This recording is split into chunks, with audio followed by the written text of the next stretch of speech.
Yang istimewa pada kondisi sekarang ini, dinasti politik itu menurut pandangan saya itu mengarah, saya katakan lagi belum mengarah kepada apa yang saya sebut dengan kudeta melompat. Di banyak kesempatan, di banyak daerah, di banyak wilayah gitu ya, yang dihadirkan oleh keluarga-keluarga tertentu adalah, mohon maaf ya, tidak melalui proses yang panjang gitu. Hanya bergantung kepada figur ayahnya atau ibunya yang menjadi pejabat gitu. Ada potensi abuse of power, ada potensi penyalahgunaan kewenangan, karena ketika ada keluarganya yang maju dan satu sisi pejabat tersebut pasti akan bias ketika mengeluarkan keputusan.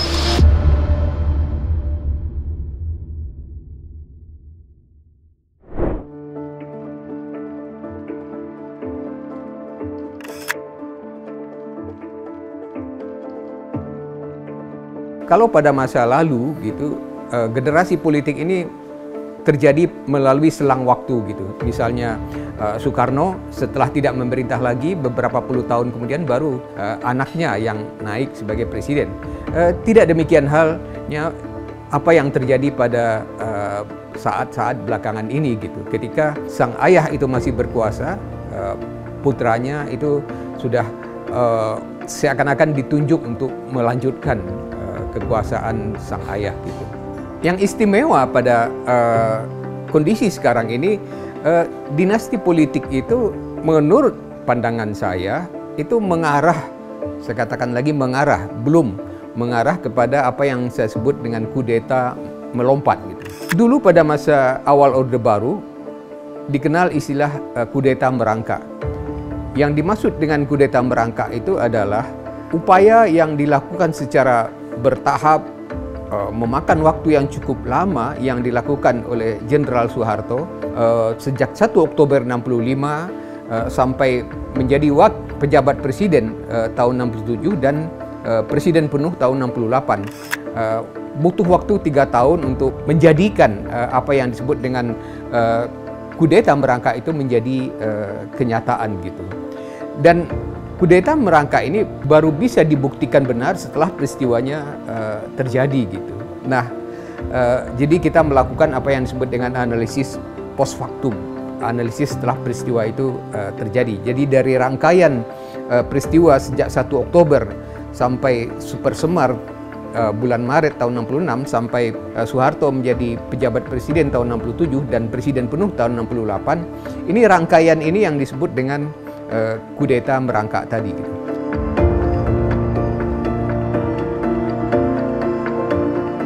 Kaitannya sekarang dengan apa yang terjadi belakangan ini, apa yang saya sebut dengan kudeta melompat ini, apa yang terjadi pada anak-anak Presiden Jokowi, Kaisang misalnya, tiba-tiba menjadi ketua umum sebuah partai tanpa menjadi anggota partai itu terlebih dahulu, tanpa menjadi kader partai itu. Nah, kemudian yang kedua juga Gibran yang belum cukup atau belum habis periode dia sebagai wali kota Solo, tiba-tiba meloncat menjadi calon wakil presiden, bukan gubernur tetapi lebih tinggi lagi calon wakil presiden RI 2 gitu. Nah, ini lompatan yang luar biasa dan itu dilakukan dengan tiba-tiba ya, setelah MK memutuskan atau membolehkan Gibran menjadi calon wakil presiden, dan ini disambut oleh beberapa partai sehingga kemudian jadilah pasangan Prabowo dan Gibran. Dan kalau ini berhasil, saya dapat mengatakan ini mungkin bisa disebut sebagai kudeta melompat gitu.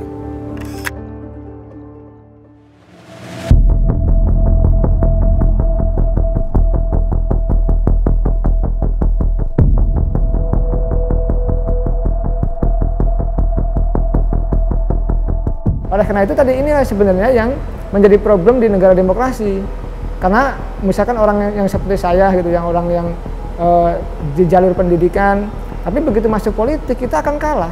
Karena memang tadi kita tidak punya kekuatan misalkan finansial, tidak punya kekuatan jalur ke partai politik, tidak punya juga kekuatan, punya jaringan di birokrasi, sehingga tadi dinasti politik ini menutup ruang-ruang anak bangsa lain untuk bisa katakanlah memiliki posisi-posisi penting di pemerintahan. Dinasti politik itu di banyak negara terjadi, termasuk di Indonesia. Tetapi kalau yang dihadirkan adalah misalkan ya anak-anak yang berprestasi gitu loh, yang berpengalaman yang bagus, lalu berlatar belakang juga baik, lalu memiliki prestasi yang luar biasa gitu, memiliki pendidikan yang juga yang baik. Lalu jangan lupa juga dia adalah misalkan anak muda yang penuh kreativitas dan progresif, itu nggak ada masalah, asalkan yang dibangun adalah politik yang berbasis kepada meritokrasi, artinya berbasis pada prestasi. Nah itu pasti akan menjadi sebuah contoh yang baik juga dalam konteks dinasti politik gitu. Nah di Indonesia kan tidak, di banyak kesempatan, di banyak daerah, di banyak wilayah gitu ya, yang dihadirkan oleh keluarga-keluarga tertentu adalah mohon maaf ya, tidak melalui proses yang panjang gitu. Bahwa hanya bergantung kepada figur ayahnya atau ibunya yang menjadi pejabat gitu. Lalu juga misalkan pengalamannya juga kurang banyak gitu ya. Lalu prestasinya juga tidak ada. Ini yang membuat dinasti politik menjadi tidak bagus.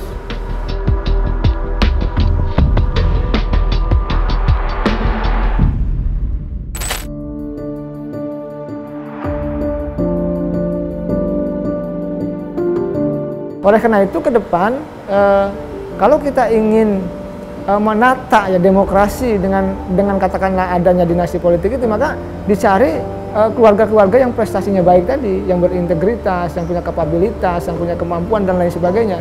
Nah di kita ini belum sampai ke sana dinasti politiknya.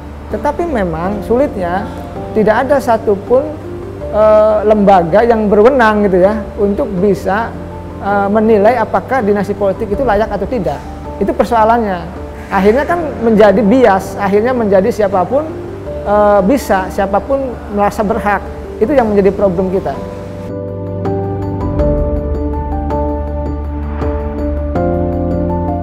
Ada potensi abuse of power, ada potensi penyalahgunaan kewenangan, karena ketika ada keluarganya yang maju, dan satu sisi pejabat tersebut pasti akan bias ketika mengeluarkan keputusan.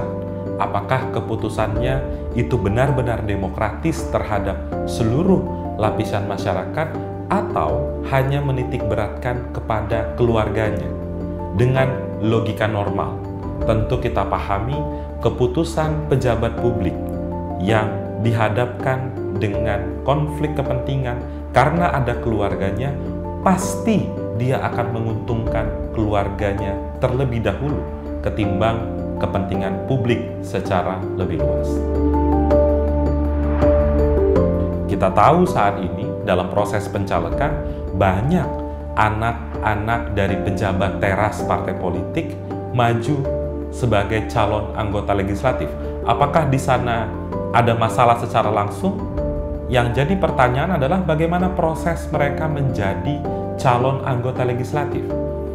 Karena dalam pengamatan kami, banyak sekali calon anggota legislatif yang memiliki hubungan keluarga dengan pejabat teras partai politik dan mendapatkan nomor urut yang bagus. Karena selama ini kita tahu nomor urut yang bagus yang biasanya menjadi diskursus di tengah masyarakat adalah nomor urut 1 dan nomor urut 2. Jadi masyarakat mudah sebenarnya untuk mendeteksi ketika ada anak dari pejabat struktural partai, misalnya anak dari ketua umum partai politik, pasti mereka mendapatkan nomor urut 1 atau 2. Maka pertanyaannya adalah, apakah ada mekanisme untuk mendapatkan nomor urut tersebut? Atau sekedar karena mereka adalah sanak famili dari pejabat teras partai politik? Hal itu tentu mengaburkan esensi formil, esensi proses dari keterpilihan yang bersangkutan. Itu yang selalu menjadi perdebatan dan kami menolak secara tegas praktik dinasti politik itu berlangsung, bahkan yang terang benderang saat ini sebagaimana terjadi pada kandidat calon wakil presiden Raka Buming Raka di mana ayah kandungnya adalah Presiden Republik Indonesia.